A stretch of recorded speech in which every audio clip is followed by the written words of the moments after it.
Хэрвээ миний бичлэгийг шинээр үзэж аваад нөгөө мөхтэй гэдэг. Би одоо Австралид гэр бүлээрээ суралцсан ажиллаж амьдарч байгаа. Австралийн олон улсын эрхтэй юм боловсрол зуурчлалын юм гадаад байгууллагт маркетингийн мэргэжилтээ хийж байгаа.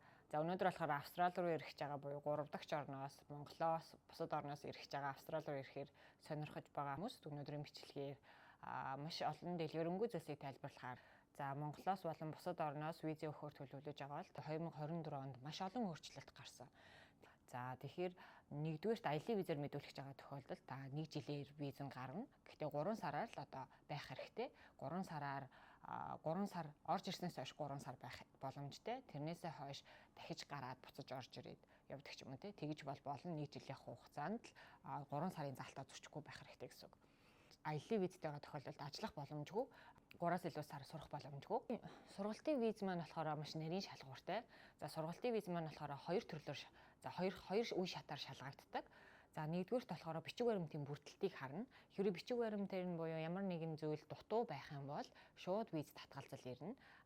Хэрвээ бичиг баримт нь бүрэн байгаа тохиолдолд дараагийн шат дээр очдог сургалтын визний шалгах процесс маань. Тэгэхээр сургалтын визэнд ороход хамгийн нэгдүгээрт юу хэрэгтэй вэ гэхээр ямар хөтөлбөр сурах гэж байгаа юм гэдгээс хамаарат хэлний оноо шаардах уу, хэлний оноо шаардахгүй юу гэж орно. За хэлний оноо шаарддаг хөтөлбөрүүд гэх юм бол коллежээс дээш, бакалавр, магистр гэж бүх хөтөлбөрүүд орно. Хэлний оноо шаарддаггүй хөтөлбөр гэх юм бол зөвхөн хэлний бэлтгэл байгаа. Хэлний бэлтгэлээр 1 юм уу 2 жилийн хөтөлбөр аваад ирээд энэ хоорондоо сурч төгсөө хэлнийхээ оноог аван дараагийн сургалтын визээ мэдүүлэх боломжтой. Тэр хооронд ажлын спонсор виз рүү шилжиж болно. За трейнинг буюу дадлагчиж ажилтны виз рүү шилжиж болно. Гэхдээ энд шилжихийн тулд тухайн визнүүдийн шалгуурыг хангасан байх шаардлагатай. Тэгэхээр энэ талаар дараагийн бичлэгтэр би дэлгэрэнгүй гоё тайлбарлаж өгнө. Одоо болохоор сургалтын визний талаар илүү дэлгэрэнгүй тайлбарлая. За сургалтын визэнд орохын тулд хамгийн нэгдүгürt юу бэлтгэсэн байх вэ гэхээр санхүүгээ бэлтгэсэн байх ёстой. 3 дугаарт сурах төлөвлөгөө зорилгоо маш сайн гаргацсан байх хэрэгтэй. За хэрвээ хэлний бэлтгэлээр ирэх гэж байгаа бол 1 жилийн 40,000 Австрали доллароос дээш санхүүгийн баталгааг харуулах шаардлагатай. Гэр бүлээрээ өгж байгаа тохиолдолд 70,000, 80,000 ч юм уу те хэдэн хүнийхээ тооноос хамаараа сургуулийн насны хүүхдтэй хүүхдгүй гэдгээс хамаараа санхүүгийн баталгаа нь өөрөөр гарч ирдэг. Сургалтын визэнд орохын тулд нэгдүгээр санхүүгээ бэлтэж байна. За хоёрдугаарт юу анхаарах гэхээр сургуулаа сонгоод 3 дугаарт за сурч төгсөөд ирснийхаа дараа ямар төлөвлөгөөтэй байгаа вэ гэдэг төлөвлөгөөгөө эхлээд гаргах хэрэгтэй.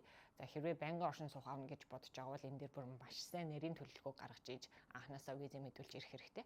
Хэрвээ зүгээр л мастерын хөтөлбөр сурч төгсөөд төгсөлтийн дараах виз аваад ажиллаж амьдарчаад ингээд 4-5 жилийн байчаад ер нь буцнаа гэж төлөвлөж аваад бас өөр нэг төлөвлөгөө гаргах хэрэгтэй. Тэгэхээр ерөөсөө хувь хүний төлөвлөгөөнөөс нь хамаарат ямар төрлийн виз мэдүүлэх үү, ямар сургалтын виз өгөх үү гэдэг нь одоо тусдаа хүн болгон дээр тусдаа гардаг гэсэн үг. За визэнд ороход юу хийгддэг вэ гэхээр эхлээд сургуультай бүртгүүлнэ. За сургуультай бүртгүүлээ сургуулийнхаа offer гэдэг зүйлийг авна. Offer letter гэдэг маань болохоор сургууль болон оюутан хооронд хийж байгаа юм гэрээг хэлж байгаа гэсэн. Та одоо жишээлбэл Монголд хэлний курсад явах гэж байгаа хэлний курсын IELTS-ийн хөтөлбөрт ч юм уу те явахаар бүртгүүлэхтэй юм сургалтын гэрээ гэдэг чинь те. Яг тэрэн шиг юм Австралид гадаад оюутан болон сургууль хооронд юм гэрээ хийдэг. Энийг offer letter гэж нэрлэдэг.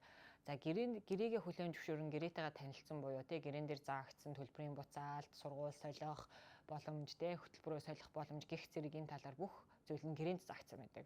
Энэ гэрээндээ уншиж хүлээн зөвшөөрөн гараас зурж урьдчилгаа төлбөрөө шилжүүлснээр сургуулийн эсэлтийн баталгааны бичиг гарч ирдэг. Энийг COE буюу Confirmation of Enrollment гэж нэрлэдэг. За энтэй байж ээж та ерөөсөө визэнд орох боломжтой гэсэн үг. За COE байхгүй тохиолдолд сургалтын виз мэдүүлэх боломжгүй. Тэгэхээр нэгдүгээр сургуулийнхаа COE буюу сургалтынхаа confirmation авчлаа. Дараа нь визээ мэдүүлнэ гэсэн ийм хоёр стейжтэй. Тэгэхээр нэгдүгээр сургуулийнхаа бүртгэлийг авчлаа. Энэ хоорондоо та дансаач гэсэн буюу санхүүгээ бэлтцсэн байх хэрэгтэй. За тэгээд бэлтснийхаа дараа ерөөсөө визэнд ордог гэсэн. Визэнд ороход юу шаардлагатай вэ гэхээр таны санхүүгийн баталгаа, ажил эрхлэлт, за таны сурах байгаа төлөвлөгөө зорилго буюу annual statement гэдэг зүйл байгаа. Энэ маань болохоор жинхэнэ суралцагчийн захиа гэсэн үг. Тэгэхээр эднэрийгээ бэлтцсэн байж сургалтын визээ мэдүүлдэг.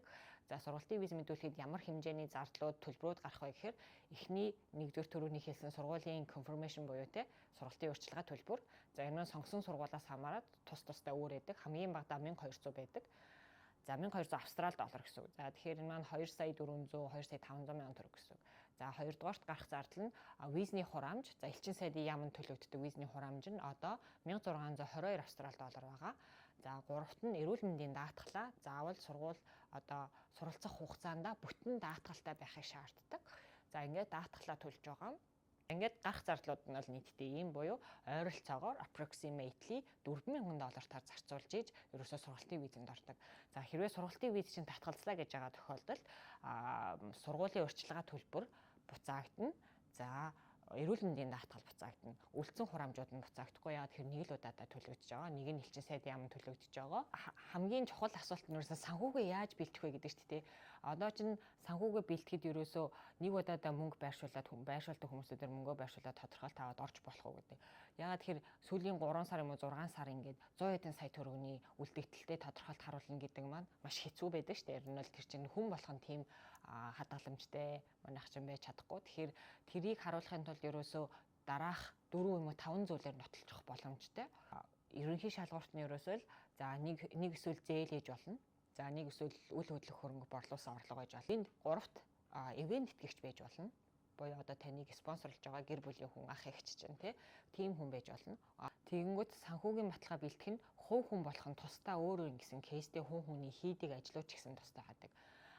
Бас нэг гол юм нь виз гарахгүйтэй хамгийн их шалтгаалдаг нэг гол юм нь ерөөсөө л сурах зорилго. Сургалтын визний хамгийн гол шалгуур нь энэ хүн жинхэнэ суралцагч мөн үү гэдгийг л нотлох зорилготой. Жинхнээсээ ерөөсөө энэ хүн одоо Австрал сурах гэдэг нь боловсрал эзэмших гэдэг нь гэдгийг харна гэсэн. Тэр шалгуур нь юу вэ гэхээр саяны тэр үзүүлэлтүүд буюу те санхүүгээ өөрөө дааж чадчихэв нөө энэ хүн үнэхээр сурах гэдэг нь энэ хүний зорилго юу юм бэ буюу personal state те энэ хүн юу руу зорж байгаа юм бэ энийг сурч төгсөөд яана гэж бодож байгаа юм бэ те энэ хүн асуултууд буюу одоо визний асуулгууд гэж байдаг. Энэ асуулгуудад маш сайн хариулах хэрэгтэй. Дөрөвт нь болохоор эрүүл мэндийн даатгалтай байх хэрэгтэй. Тавт нь болохоор буцаж ирэх баталгаагаа харуулах хэрэгтэй. Тэгээд одоо ирэх байгаа хүмүүс маань ерөөсөө юун дээр анхаарах хэрэгтэй вэ гэхээр хамгийн эхлээд сурах зорилгоо аягуулсан гаргах хэрэгтэй.